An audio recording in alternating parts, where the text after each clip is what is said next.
Have you ever wondered what your neighbor is doing when they go outside dressed like an astronaut and mess with those weird boxes? Well, your neighbor is a beekeeper, and they're doing a very important job. Those boxes are bee boxes, and the spacesuit, that's a beekeeping suit. Your neighbor wears this so they don't get stung. But why would your neighbor keep bees if they have to worry about being stung? It's well known that honeybees are pollinators, but what does that mean? Well, bees take little grains of pollen from the flower of one plant to another. This fertilizes the plant, which allows it to develop seeds and produce fruit. Without pollination, plants wouldn't be able to reproduce and grow.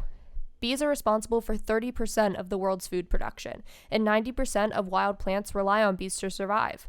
Have you noticed your garden looks fuller and your tomatoes are bigger than ever? You can thank your neighbor for that. Just one hive increases the number of flowers in gardens for up to 2 miles around. Because bees gather nectar and pollen for miles around, they spread diversity and sustainability throughout the ecosystem.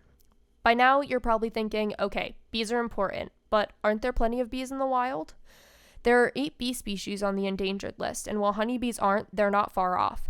There's been an alarming increase of colony collapse disorder. This is when the worker bees in a hive disappear. Because the queen needs the nectar from the worker bees to nurse the new ones, the entire colony collapses and dies out.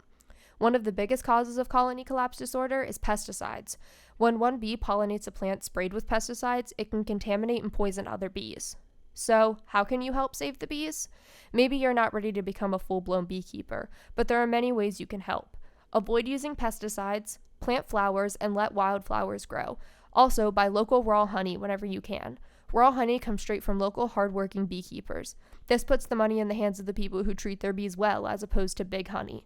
Go talk to your neighbor next time they're out. Not only will you make a new friend, but you can get delicious honey and help keep our buzzy bees safe.